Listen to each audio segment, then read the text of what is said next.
Assalamualaikum warahmatullahi wabarakatuh. Waalaikumsalam warahmatullahi wabarakatuh. Yang terhormat Ibu Kepala Sekolah SD Negeri 4 yang saya hormati Bapak Ibu Guru SD Negeri 4 dan TGP Bapak Nani Sarwono sebagai TGP Angkatan 10. Pertama-tama marilah kita panjatkan puji syukur atas kehadirat Allah Subhanahu wa Ta'ala yang mana kita diberi rahmat hidayah inayah sehingga kita dapat berkumpul dalam acara penyebaran pemahaman dan penerapan pengalaman diseminasi budaya positif oleh calon guru penggerak angkatan 10 Bapak Nani Sarwono. Salawat serta salam tak lupa kita haturkan kepada beliau Nabi besar Muhammad SAW. Semoga kita mendapatkan syafaatnya di yaumul akhir nanti. Amin amin ya rabbal alamin. Baiklah, untuk 10 pada Bapak Nani Sarwono disilakan. Assalamualaikum warahmatullahi wabarakatuh.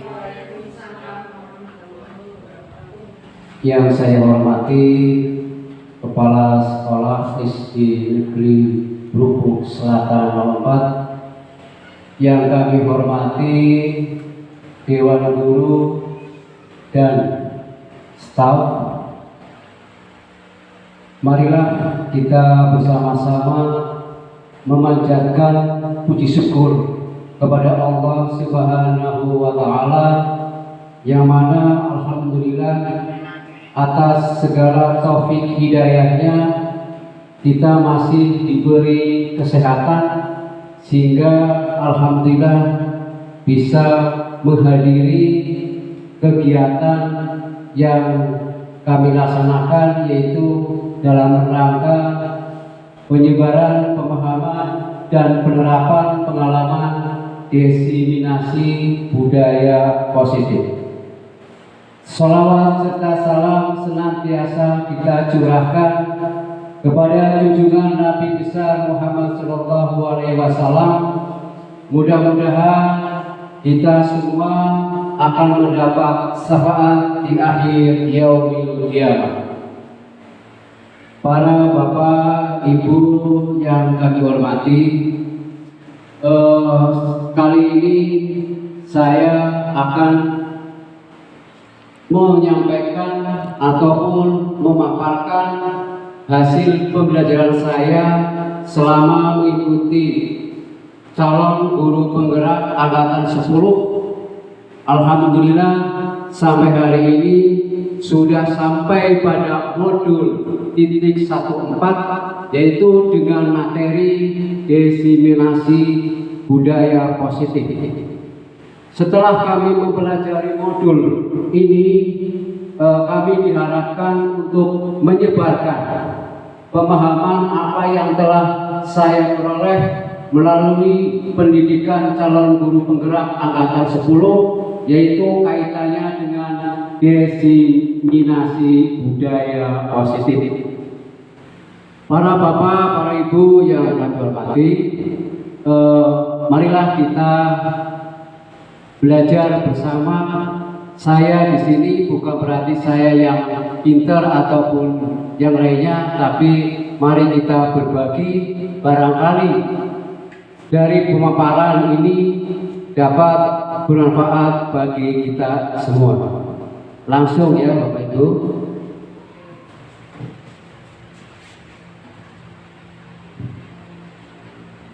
Budaya positif.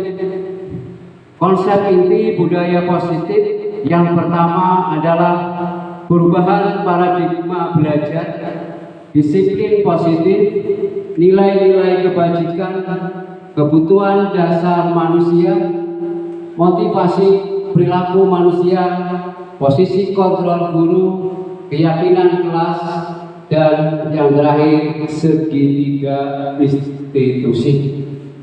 Dari konsep budaya positif ini mungkin Bapak Ibu ada yang baru mendengar, mungkin adalah segitiga institusi. Walaupun hakikatnya Bapak Ibu sudah melaksanakan peran daripada seorang guru melaksanakan segitiga institusi. Sebelum saya masuk ke materi disiplin positif, ada pertanyaan pemantik. Hukuman dapat mendisiplinkan anak. Pernyataan ini apakah menurut Bapak Ibu setuju apa tidak?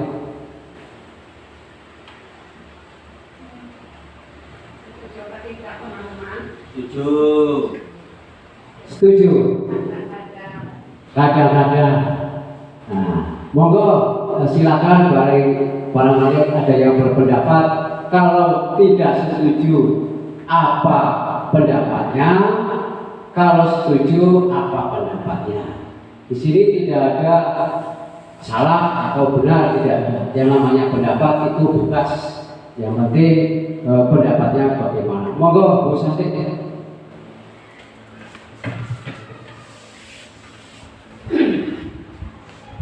Terima kasih Pak. Kalau menurut saya hukuman itu tidak selalu dapat mendisiplinkan anak. Kadang-kadang memang dalam suatu masalah kita bisa meminta anak disiplin dengan memberikan hukuman, tapi tidak selalu hukuman itu dapat mendisiplinkan anak, dan kecenderungannya nanti anak takut Pak, takut saya kalau kayak gini nanti dihukum sama bu guru. Jadi tidak ada kesadaran bahwa anak itu harus disiplin dari dirinya, karena yang menjadi dasar anak melakukan itu karena takut dihukum. Menurut saya seperti itu. Jadi tidak selalu hukuman itu dapat mendisiplinkan anak, begitu. Terima kasih atas pendapatnya Bu Santi, yaitu kaitannya dengan hukuman, bahwasanya hukuman itu tidak pas untuk diterapkan kepada peserta didik karena cenderung ketakutan atau berefek kurang baik bagi siswa. Monggo Pak Khotib yang tadi berpendapat tentang hukuman dapat mendisiplinkan anak, itu setuju. Monggo. Baik. Untuk pertanyaan hukuman dapat mendisiplinkan anak, dan dijawab setuju. Alasannya karena yang pertama, anak itu harus dikasih contoh bahwa perbuatan yang keliru itu tidak harus dilakukan. Kalau kamu melakukan perbuatan keliru, maka kamu akan kena hukuman, dan hukuman ini sebagai balasan atas segala perbuatan yang dilakukan. Dan itu juga yang disampaikan oleh Tuhan kita, Allah Subhanahu wa Ta'ala, kepada umatnya, sehingga umatnya akan berhati-hati dalam melaksanakan segala perbuatannya. Itu yang pertama dan terakhir. Terima kasih. Terima kasih atas pendapatannya yang kaitannya dengan hukuman. Terus pertanyaan pemantik yang kedua adalah pemberian hukuman dengan hal positif seperti membaca atau membersihkan halaman sekolah dapat meningkatkan disiplin anak. Setuju apa tidak? Setuju? Oke, setuju ya. Terus yang ketiga, memberi penghargaan dapat meningkatkan motivasi belajar anak. Apakah dengan memberi penghargaan itu dapat meningkatkan motivasi belajar anak? Nah, dari pernyataan ini setuju apa tidak? Setuju? Tidak setuju. Monggo yang tidak setuju berpendapat. Monggo. Monggo Pak Fatih. Tidak selamanya memberikan penghargaan kepada siswa dapat meningkatkan motivasi belajar anak. Memang dari satu sisi ada tujuan yang mengarah ke situ, tapi lama kelamaan akhirnya niat anak itu bukan untuk belajar, tapi justru hanya agar dia dapat hadiah atau penghargaan yang diberikan. Nah, itu jeleknya dari atau sisi negatif dari apa yang ditawarkan itu atau apa yang diberikan itu. Terima kasih. Iya, terima kasih atas tanggapan yang telah disampaikan oleh Bapak Khatib, yaitu kaitannya dengan penghargaan. Sebelumnya untuk tanggapan Bapak Ibu, kita pelajari materi berikutnya, yaitu pembelajaran dengan paradigma baru. Pembelajaran dengan paradigma baru itu merupakan pembelajaran yang dirancang berdasarkan prinsip pembelajaran berdiferensiasi, sehingga para peserta didik belajar sesuai dengan kebutuhannya, sesuai dengan tahap perkembangannya, sesuai dengan teori psikologi modern untuk mewujudkan profil pelajar Pancasila. Maksudnya pembelajaran berdiferensiasi ini adalah kita sebagai pendidik, sebagai guru harus mampu untuk melihat kebutuhan siswa di dalam proses belajar mengajar. Karena siswa satu dengan yang lain punya kebutuhan yang berbeda-beda. Maka di sini ada perubahan pembelajaran dengan paradigma baru yang dulu mungkin ketika saya sekolah SD, bapak guru yang mengajar saya itu saya hanya sebagai objek saja, ya. Apa kata Pak Guru. Nah, dalam perkembangan paradigma yang baru ini sudah tidak lagi murid sebagai subjek, ya. Untuk itu ada pembelajaran yang namanya pembelajaran berdiferensiasi yang muaranya diharapkan untuk mewujudkan profil pelajar Pancasila. Mungkin Bapak Ibu sudah paham apa sih itu profil pelajar Pancasila. Barangkali Bu Oti atau Bu Santi paham dengan apa sih profil pelajar Pancasila? Monggo.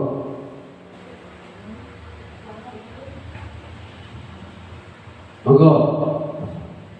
Profil pelajar Pancasila apa saja ya? Iya, ada lagunya Pak. Ada lagunya. Iya, silakan. Iya, coba. Belajar Pancasila, beriman dan bertakwa pada Tuhan yang esa dan berakhlak mulia, berkebinekaan global, gotong royong mandiri, kreatif dan bernalar kritis. Luar biasa. Tepuk tangan untuk Ibu Tri Susanti. Ternyata sudah hafal sekali. Sampai-sampai menjawab pertanyaannya dengan menyanyikan dengan merdu sekali. Oh ya, kelas 1 memang ibu guru kelas 1 itu harus pandai bernyanyi. Ya, cocok sekali Ibu Santi sebagai guru kelas 1 di SD Lubuk Selatan 4. Nah, itu tadi muara dari pembelajaran berdiferensiasi adalah profil Pancasila. Menurut filosofi Ki Hajar Dewantara, bahwa kita sebagai guru pun harus menuntut segala kodrat yang ada pada anak agar peserta didik kita mencapai keselamatan dan kebahagiaan yang setinggi-tingginya, baik sebagai manusia maupun sebagai anggota masyarakat. Jadi sekarang ini kita diharapkan sebagai seorang pendidik menuntun, karena siswa terlahir sudah ada dasarnya. Kita sebagai guru hanya memperbaiki lakunya, bukan dasarnya. Karena dasar potensi anak sudah ada sejak lahir. Maka kita sebagai guru bertugas menuntun. Kira-kira yang masih abu-abu itu kita tebarkan. Abu-abu itu apakah mengarah ke kebaikan atau yang tidak baik? Nah, seorang guru lah yang harus mampu menuntun ke arah yang lebih baik. Misalkan kurang baik, bagaimana guru bisa menuntun, mengarahkan dan membimbing supaya siswa-siswa kita menjadi lebih baik. Oke, kita lanjut. Mengubah paradigma stimulus respon ke pendekatan teori kontrol. Siapa sih sesungguhnya yang memiliki kontrol? Stimulus respon. Kita mencoba mengubah orang agar berpandangan sama dengan kita. Menurut teori kontrol, bahwa kita berusaha memahami pandangan orang lain tentang dunia. Jadi, menurut stimulus respon itu, kita itu bisa mengubah orang lain sama dengan diri kita. Tetapi dengan teori kontrol, bahwa kita tidak bisa untuk merubah pandangan orang lain menurut kita sendiri, tetapi harus dapat memahami pandangan orang lain menurut dunia. Kedua, perilaku buruk dilihat sebagai suatu kesalahan. Itu menurut stimulus respon. Menurut teori kontrol, semua perilaku memiliki tujuan. Jadi seorang guru itu tidak bisa memandang satu sudut pandang saja, bahwa yang namanya kesalahan itu pasti negatif, tidak punya tujuan. Tapi menurut teori kontrol, semua perilaku apapun itu pasti memiliki tujuan. Berikutnya yaitu orang lain bisa mengontrol saya. Teori kontrol, hanya Anda yang bisa mengontrol diri. Artinya orang lain itu tidak bisa mengontrol orang lain. Itu tidak bisa. Hanya diri kita yang bisa mengontrol. Selanjutnya adalah saya. Pemaksaan ada pada saat bujukan gagal. Menurut teori kontrol, kolaborasi dan konsensus menciptakan pilihan-pilihan baru. Yang terakhir, model berpikir menang kalah, itu dalam stimulus respon. Menurut teori kontrol, model berpikir menang-menang. Berarti tidak ada istilah kalah dan menang. Semuanya punya peluang yang sama. Menang-menang. Itu kaitannya dengan pendekatan teori kontrol. Selanjutnya, kita beranjak pada materi, yaitu disiplin positif.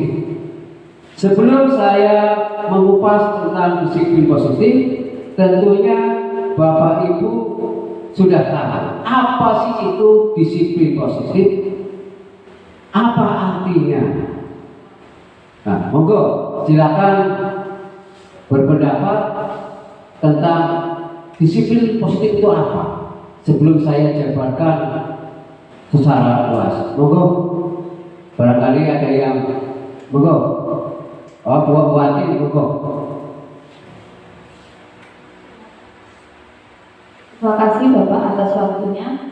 Menurut saya disiplin positif artinya adalah nilai-nilai atau keyakinan-keyakinan dan kebiasaan yang ada di sekolah yang berpusat pada murid. Monggo, barangkali lainnya. Perilaku apa yang masuk ke disiplin positif itu bisa. Perilaku apa? Apa? Membuang sampah pada tempatnya. Iya. Paham? Barangkali berpendapat contoh perbuatan yang baik, positif.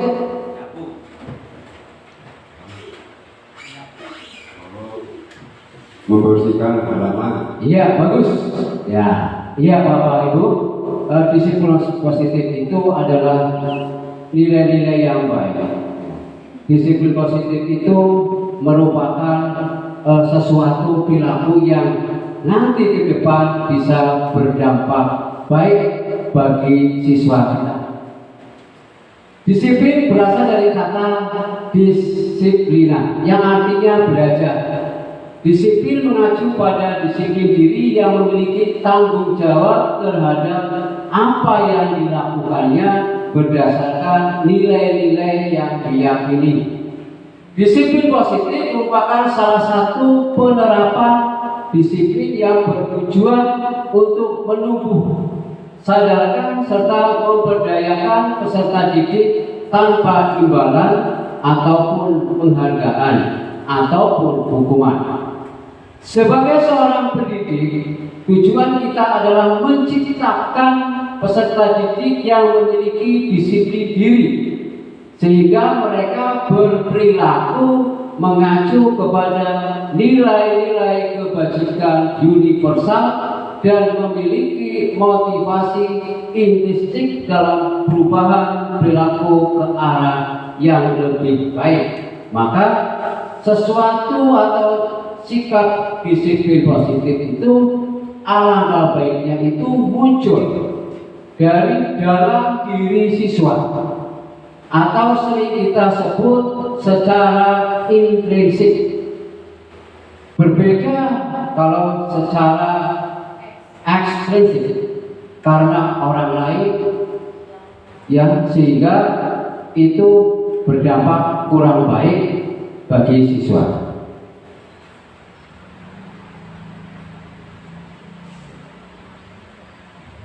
Disiplin positif ya, itu contohnya seseorang yang memiliki disiplin diri berarti mereka bertanggung jawab apa yang dilakukan karena mereka mendasarkan tindakannya kepada nilai-nilai kebajikan universal.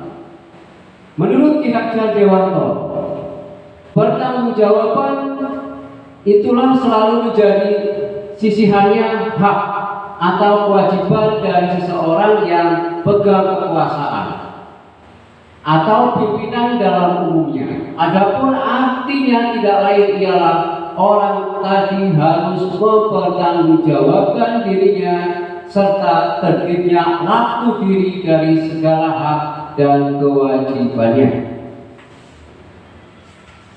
Nilai-nilai kebajikan. Mungkin Bapak Ibu sering mendengar nilai-nilai kebajikan. Nilai-nilai kebajikan itu adalah sifat-sifat yang baik, sifat-sifat yang positif yang merupakan tujuan mulia yang ingin dicapai oleh setiap individu. Nilai yang disepakati bersama, lepas dari itu suku, budaya, bangsa, agama, bahasa, ataupun latar belakangnya. Seperti yang telah dikemukakan oleh Dr. William Glasser pada teori kontrol, menyatakan bahwa setiap perbuatan pasti memiliki tujuan. Diana Gosen mengumumkan bahwa dengan mengaitkan nilai-nilai kebajikan yang diyakini seseorang, maka motivasi intrinsiknya akan terbangun secara menggerakkan motivasi dari dalam untuk dapat mencapai tujuan mulia yang diinginkan. Jadi nilai-nilai kebajikan itu pada hakikatnya adalah suatu sifat atau perbuatan yang baik, ya, secara universal. Lanjut. Selain itu juga nilai-nilai kebajikan itu disepakati, ya, seperti tadi yang saya jelaskan. Contoh nilai kebajikan: profil belajar Pancasila. Di antaranya yaitu beriman, bertakwa kepada Tuhan Yang Maha Esa, berakhlak mulia, berkebinekaan global, gotong royong, mandiri, bernalar kritis. IPO primary dari program toleransi, rasa hormat, integritas, mandiri, menghargai, antusias, empati, keinginan tahuan, kreativitas, kerjasama, percaya diri, dan komitmen. Keterampilan hidup dapat dipercaya, lurus hati, pendengar yang aktif, tidak merendahkan orang lain, dan memberikan yang terbaik dari diri. Inilah contoh-contoh dari sebuah nilai-nilai kebajikan. Selanjutnya adalah kebutuhan dasar manusia. Mungkin Bapak Ibu sudah paham apa sih kebutuhan dasar manusia. Kebutuhan dasar manusia adalah segala sesuatu yang kita lakukan untuk mendapat apa yang kita inginkan. Seluruh tindakan yang kita miliki, yang kita lakukan, tujuan tertentu, dan semua usaha terbaik yang kita lakukan adalah dalam rangka agar kebutuhan dasar manusia terpenuhi dengan baik. Ada 5 kebutuhan dasar manusia, yaitu yang pertama, bertahan hidup, yang kedua, kasih, sayang, dan rasa diterima, ketiga, penguasaan, keempat, kebebasan, dan yang kelima adalah kesenangan. Inilah 5 kebutuhan dasar manusia yang harus terpenuhi. Bertahan hidup contohnya makan, minuman, pakaian, tempat tinggal, keamanan, dan kesehatan. Kasih sayang dan rasa diterima contohnya rasa diterima, peduli, berbagi, kerjasama, menjadi bagian dari kelompok. Contoh penguasaan, harga diri, keinginan untuk dianggap berprestasi, memimpin. Kebebasan, mandiri, memiliki pemilihan, mencoba hal baru, mengendalikan arah dirinya. Terus yang kelima itu contoh kesenangan, yaitu bermain, antusiasme, tertawa, humor, ketawa. Inilah kebutuhan pokok 5 manusia. Kalau kelima kebutuhan dasar ini terpenuhi, otomatis manusia akan merasakan kehidupan yang nyaman dan bahagia. Itulah kehidupan. Selanjutnya adalah motivasi perilaku manusia.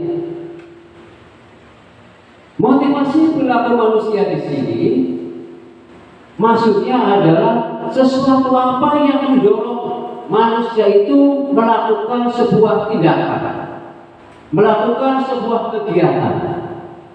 Apa tujuannya?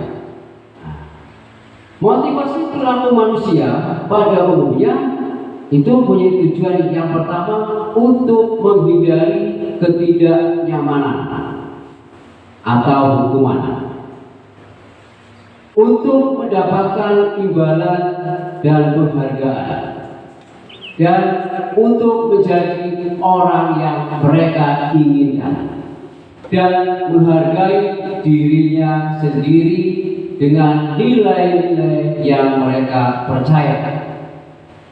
Dari ketiga motivasi perilaku manusia ini, disiplin positif yang baik itu yang mana? Ya, yaitu ketika siswa kita mempunyai motivasi yaitu untuk menghindari ketidaknyamanan dan untuk untuk mendapatkan imbalan penghargaan ini adalah termasuk disiplin positif yang eksternal, ya, eksternal. Karena perilaku ini akan cenderung karena orang lain, bukan karena muncul pada diri siswa itu sendiri. Tapi ketika siswa itu mempunyai motivasi perilaku, yaitu untuk menjadi orang yang mereka inginkan dan menghargai diri sendiri dengan nilai-nilai yang mereka percaya, ini adalah disiplin positif secara intrinsik. Inilah yang diharapkan oleh kita sebagai guru, akan munculnya sebuah kesadaran yang keluar pada diri siswa kita, sehingga secara sadar siswa melakukan sesuatu perbuatan karena dirinya, bukan karena orang lain, bukan karena gurunya, bukan karena suatu ketakutan karena hukuman yang akan diberikan, karena satu kesadaran yang muncul pada diri siswa itu sendiri. Ini ada pertanyaan reflektif. Saya bacakan. Santi kurang menguasai pelajaran matematika.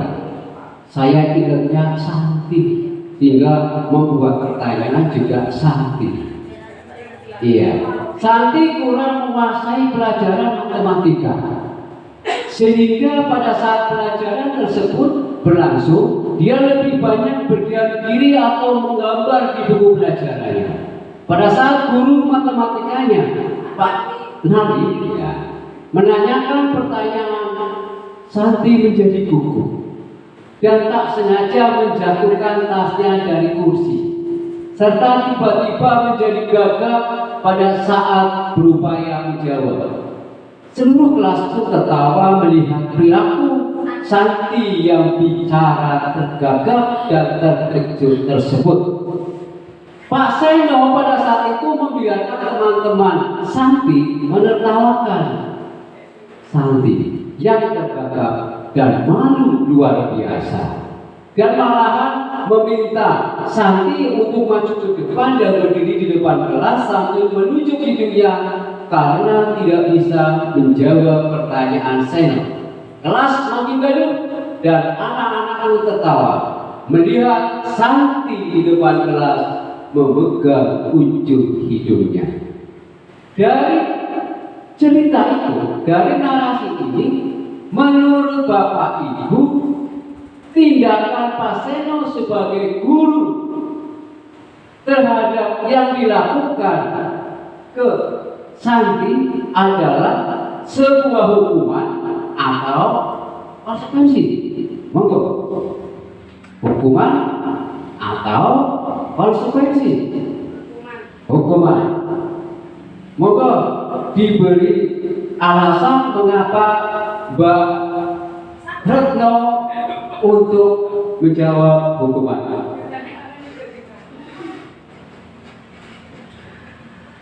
Menurut saya yang dilakukan sama Pak Seno apa Pak Nali ya? Pak Seno. Ya, Seno Nali nama panjangnya.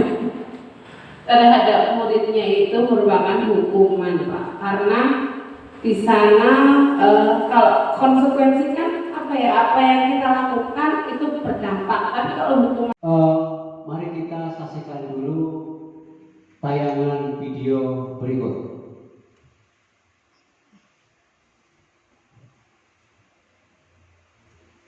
Hari ketiga kemarin saya tidak masuk sekolah.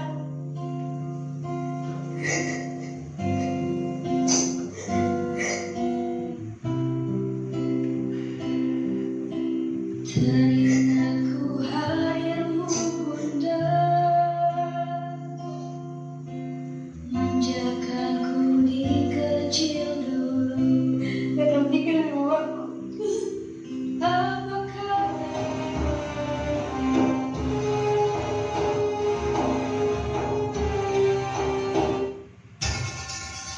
Ibu sudah pernah bilang kan sama kalian semua, kalau ibu sengaja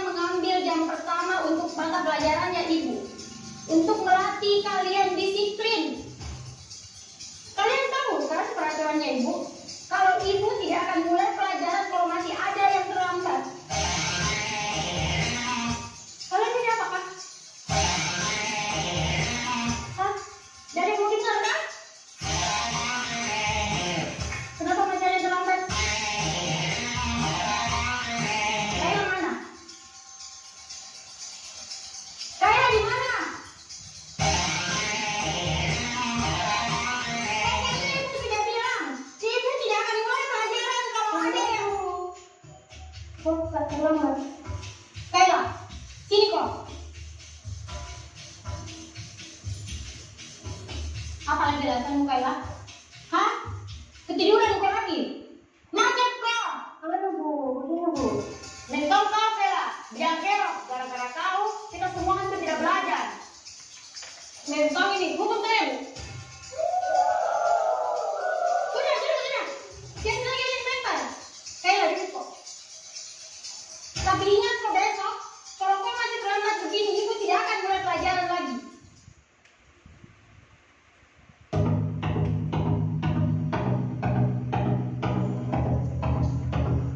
Selamat pagi anak-anak.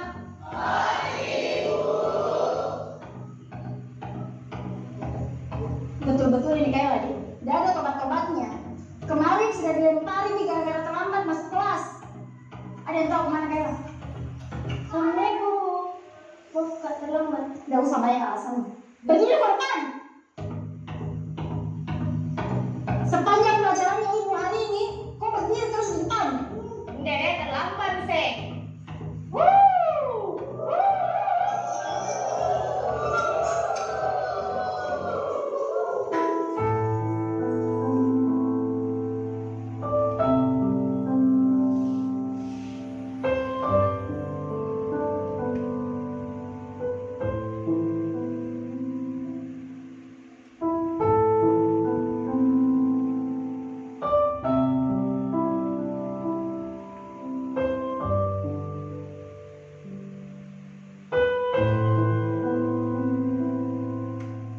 Sudah 1 jam lebih ini Kayla tidak datang. Kira-kira ada yang tahu kemana Kayla? Mungkin hari ini tidak masuk ibu, karena takut dikasih surat ke orang tuanya.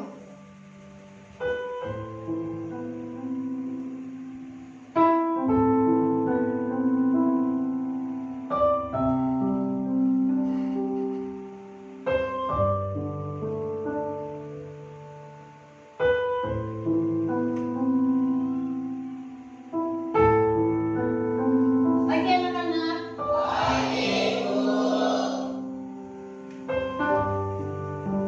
Masuk kok Kayla. Udah terlambat kok lagi. Kayla ke depan kok. Kenapa Bu? Berdiri kok. Hari ini saya kan udah terlambat kok, tapi masuk terus Bu. Kok udah masuk kok kemarin? Sekarang jelaskan kok kepada kita semua di sini kenapa kok selalu terlambat dan malah kemarin kok nggak masuk. Kayla, jelaskan kok. Bicara kok. Kayla. Maafkan Kak teman-teman.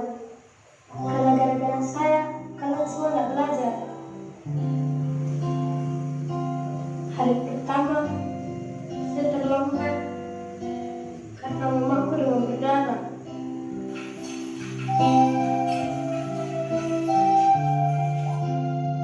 Harus sudah antar ke rumah sakit sebelum saya di sekolah.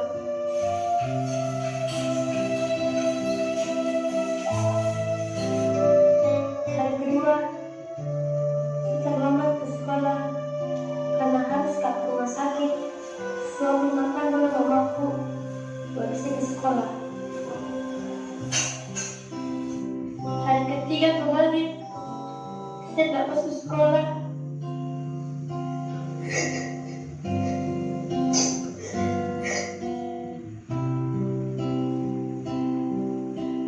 Teringatku harimu bunda,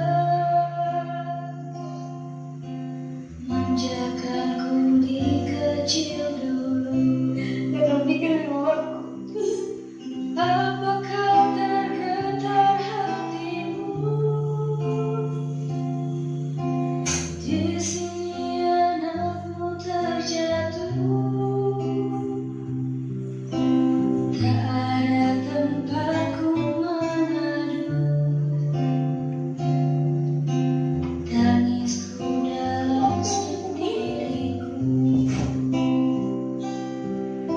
Kalau bukan mamaku suruh kerja di sini, tidak bakal Kak masuk sekolah hari ini.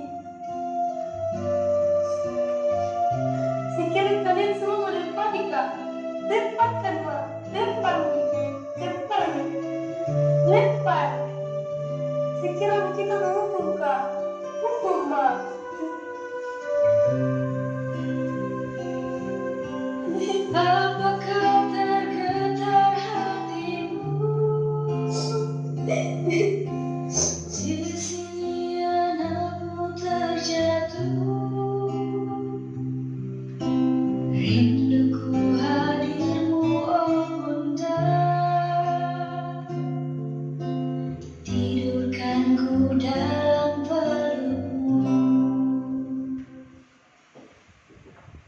Oke, tadi penayangan video tentang sesuatu yang dilakukan oleh seorang guru terhadap siswanya.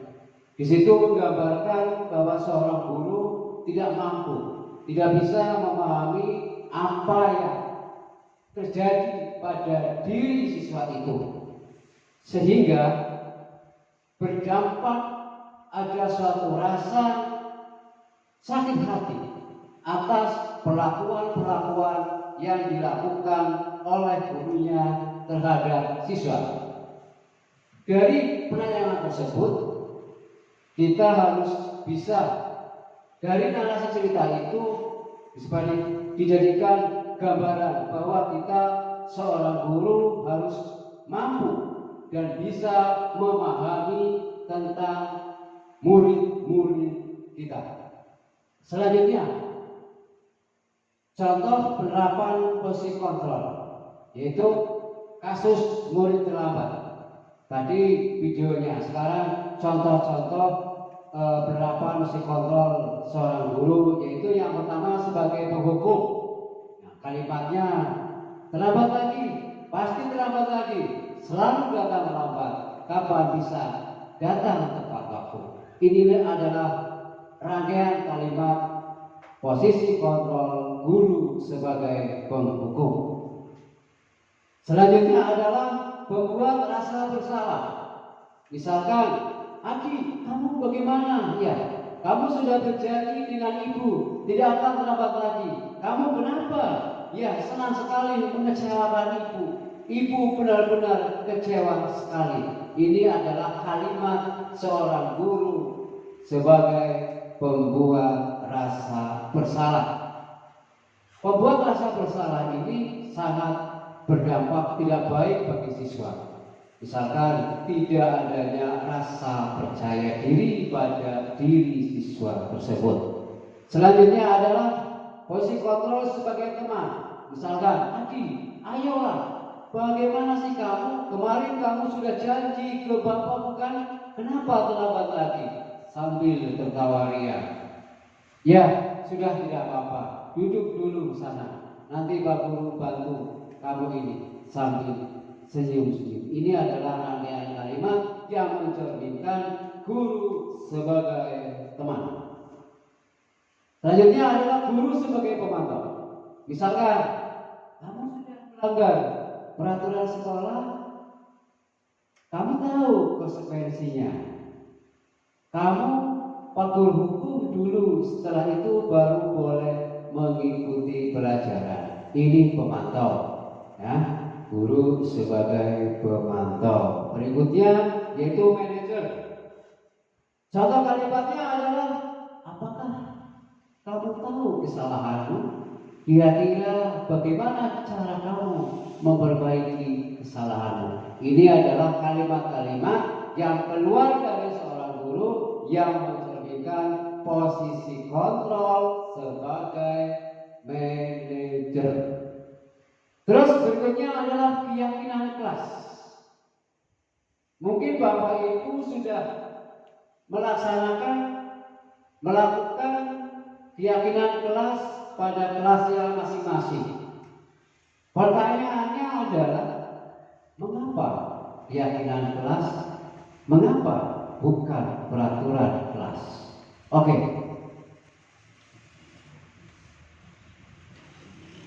Keyakinan kelas itu menekankan pada keyakinan siswa atau seseorang yang akan berdampak munculnya motivasi dari dalam seseorang untuk bergerak dan bersemangat di dalam melaksanakan keyakinannya daripada hanya sekedar mengikuti serangkaian peraturan.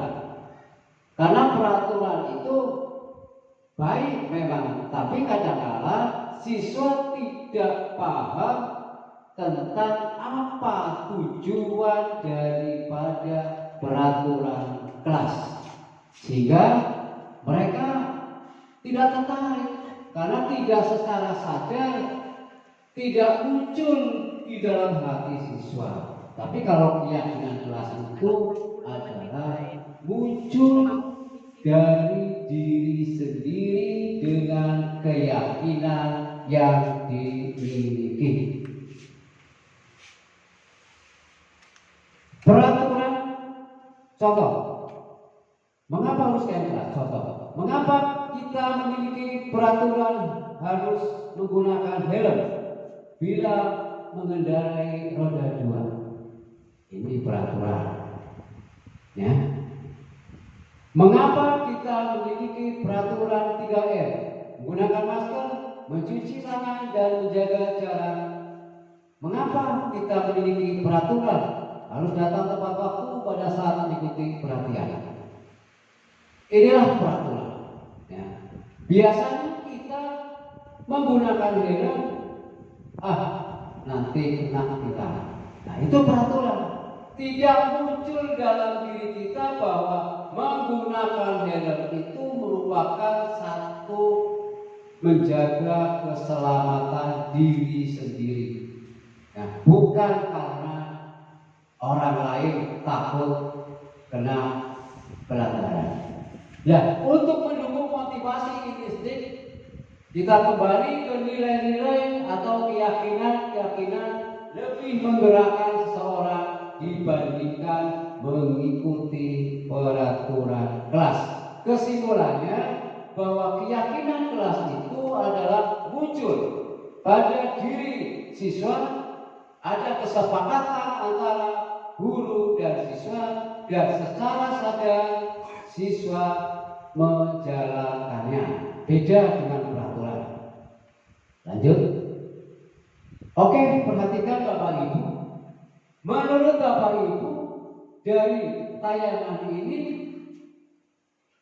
mana yang termasuk keyakinan kelas?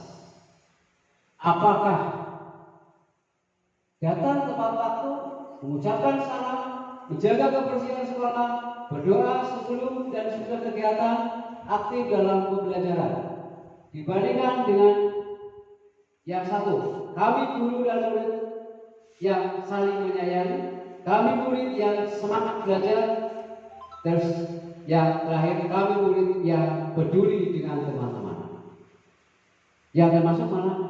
Yang mana? Ini apa ini? NTK, iya betul. Luar biasa Bu Santi. Ya. Lanjut. Nah, mari kita mempelajari tentang bagaimana cara pembentukan keyakinan kelas yang sebenarnya. Mungkin Bapak Ibu hanya sebatas tulis tanpa tahu proses daripada pembuatan keyakinan kelas yang sesungguhnya. Keyakinan kelas bersifat lebih abstrak daripada peraturan yang lebih rinci dan konkret. Keyakinan kelas berupa pernyataan universal. Pernyataan keyakinan kelas senantiasa dibuat dalam bentuk positif.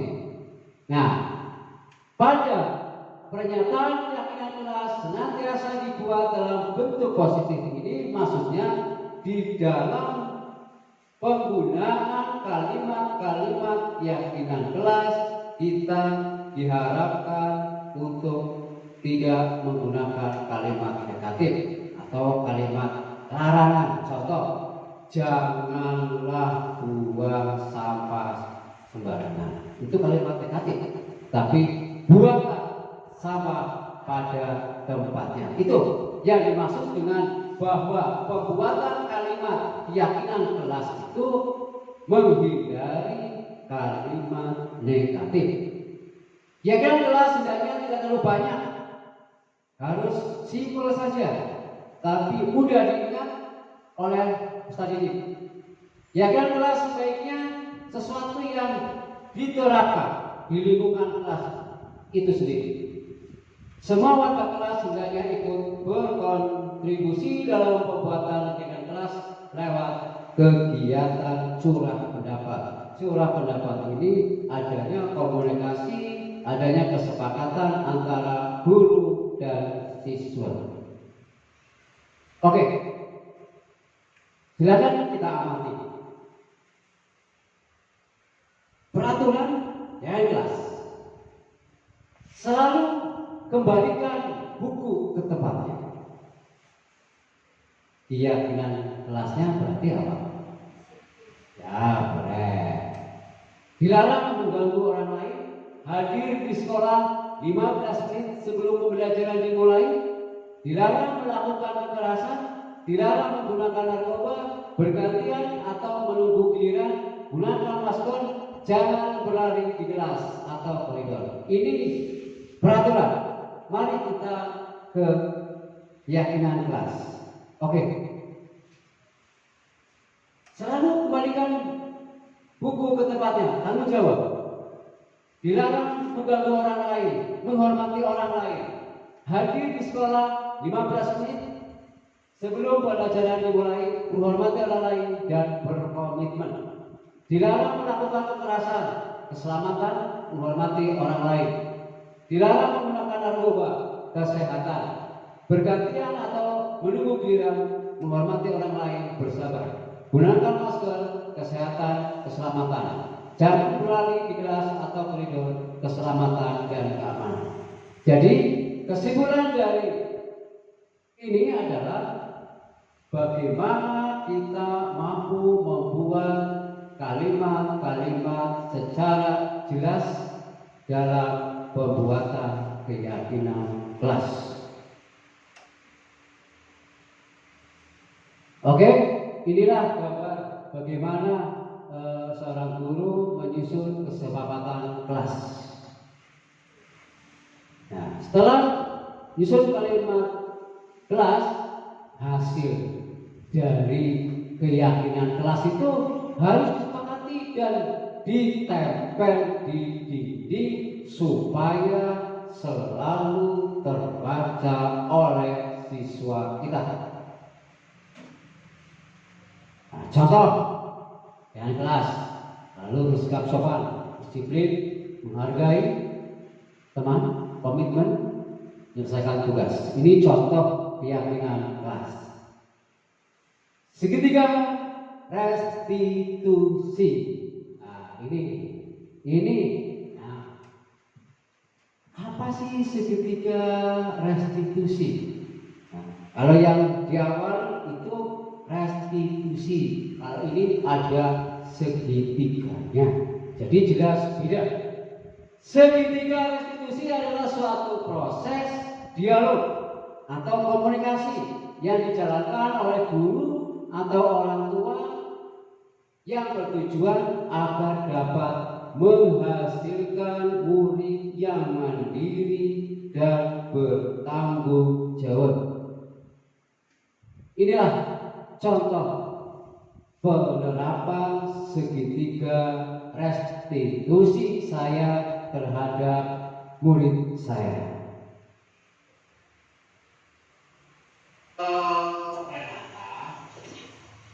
Tadi siang Pak Guru dapat laporan dari temanmu ketika kamu berada di kelas dan kamu berada di kantor. Katanya kamu habis bertengkar ya dengan teman kamu. Iya Pak Guru, habis aku kesal sekali. Oh, kenapa kamu merasa kesal? Karena Arif selalu menyontek hasil pekerjaan saya. Dia juga sering menyontek tugas PR Pak. Oh, gitu.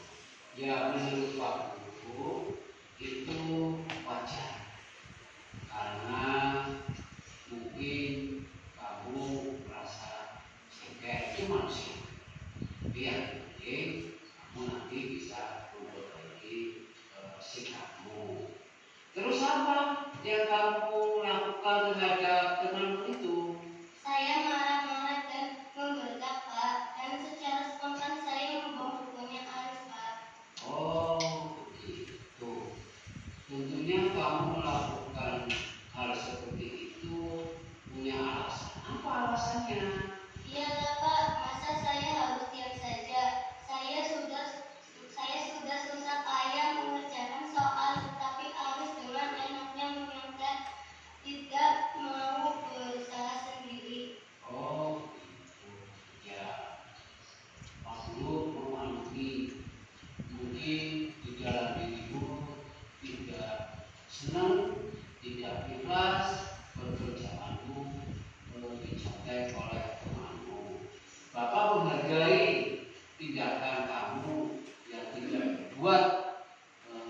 dari itu.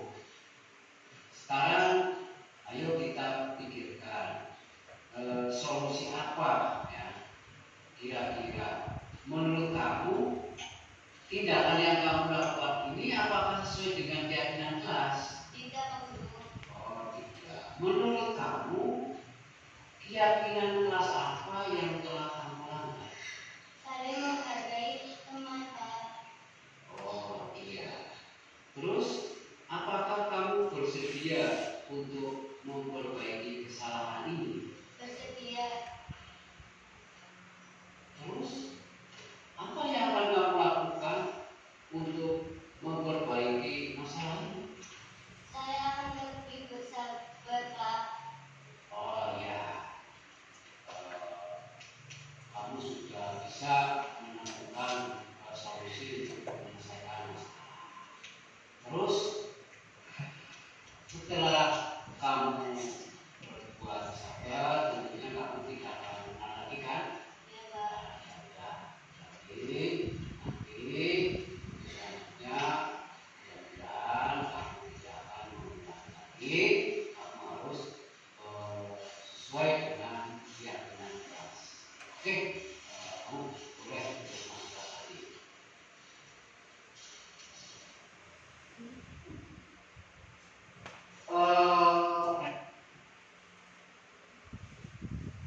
Oke, tadi penayangan tentang penerapan segitiga restitusi dari masalah yang ada terhadap siswa. Proses 3 tahapan tersebut didasarkan pada prinsip-prinsip utama dari teori kontrol, yaitu yang pertama, menstabilkan identitas. Berarti penerapan segitiga restitusi yang pertama adalah menstabilkan identitas, yaitu misalkan kita semua akan melakukan hal yang terbaik yang kita bisa lakukan. Ini dalam teori kontrol. Terus yang kedua, validasi tindakan yang salah. Semua perilaku memiliki alasan. Terus yang ketiga, menanyakan keyakinan. Kita semua memiliki motivasi internal pada diri siswa itu. Oke, kita perhatikan tentang segitiga restitusi. Yang pertama adalah tadi menstabilkan identitas. Ini kalimatnya, setiap orang pasti pernah melakukan kesalahan. Kamu bukan satu-satunya yang pernah melakukan ini. Ini kalimat yang termasuk menstabilkan identitas. Terus yang kedua, validasi tindakan yang salah. Contohnya, kamu tentu punya alasan mengapa melakukan hal itu. Adakah cara lain yang lebih efektif untuk mendapatkan apa yang kamu butuhkan? Terus yang terakhir adalah menanyakan keyakinan. Contohnya, keyakinan apa yang telah kita sepakati? Kamu ingin menjadi orang yang seperti apa? Itulah proses penerapan segitiga restitusi. Demikian tadi penyampaian dari saya yang kaitannya dengan disiplinasi positif, disiplin positif. Mudah-mudahan apa yang telah tersampaikan itu menjadi manfaat bagi Bapak Ibu ataupun manfaat bagi diri saya pribadi. Untuk itu, terima kasih atas kesediaan Bapak Ibu mengikuti pemaparan diseminasi disiplin positif sampai selesai. Penuh semangat. Terima kasih sekali lagi. Saya akhiri. Wassalamualaikum warahmatullahi wabarakatuh.